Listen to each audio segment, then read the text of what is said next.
কোন বইয়ের আবৃত্তিটা বেশি সুন্দর লাগে? ইউনাইটেড স্টেটস অফ আমেরিকাতে একটা কনফারেন্স হয়েছিল, 10 মিনিট করে সময়।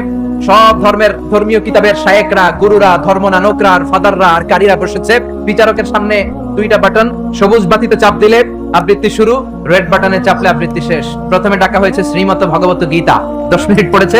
পড়ার পরে বিচারক রেড বাটনে প্রেস করেছে, সময় শেষ, নেমে গিয়েছে। এরপরে ডাকা হয়েছে ত্রিপিটক, পড়তে 10 মিনিট শেষ, চলে গেল। সব ধর্ম গ্রন্থের আবৃত্তি এবং তেলাওয়াতের পরে সর্বশেষে মুসলমানদের ধর্মগ্রন্থ কোরআন আবৃত্তি করার জন্য ডাকা হয়েছে। এসেছে মিশরের কারি আব্দুল বাসিত ইবনে আব্দুস সামাদ।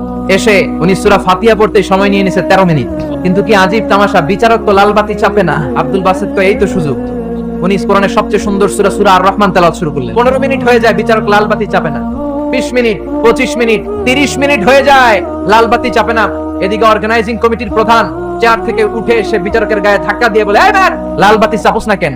ওরে ধাক্কা দেওয়ার পরে বিচারক ভূত দেখার মতো চমকে উঠছে, কি লাল বাতি, নীল বাতি, কোন বাতি? আবার যখন আব্দুল বাসিদের তেলাওয়াতের দিকে তাকায়, আবার বেহুশ। না পেরে বিচারক দাঁড়িয়ে বলে, ও আব্দুল বাসিদ ইবনে আব্দুস সামাদ, আজকের এই প্রতিযোগিতায় তোর জন্য তেলাওয়াতের কোনো সময় নাই, তোর যত মনে চাই তুই পড়ে যা।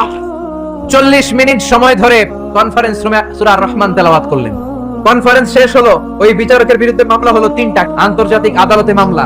মাননীয় আদালত বলে, সব ধর্মগ্রন্থরে 10 মিনিট দেওয়ার কথা, বাইবেলরে দিলি 10, শ্রীমত ভগবত গীতারে দিলি 10, ত্রিপিটকরে 10, কোরআনরে অতিরিক্ত 30 মিনিট, মানে আগের 10 আর 30 মিনিট 40 মিনিট দিলি কেন?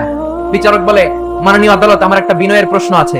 আদালত তো টাসকি খেয়ে গেছে, কিরে আমার এবার প্রশ্ন করা কেন? বিচারক বলে, আমার প্রশ্ন হচ্ছে, আমি তো বাইবেলরে 10 মিনিট দিয়েছি, এর কারণ যখন বাইবেল পড়তে এসেছে আমার হুঁশ আছে, আমার সময়ের জ্ঞান আছে।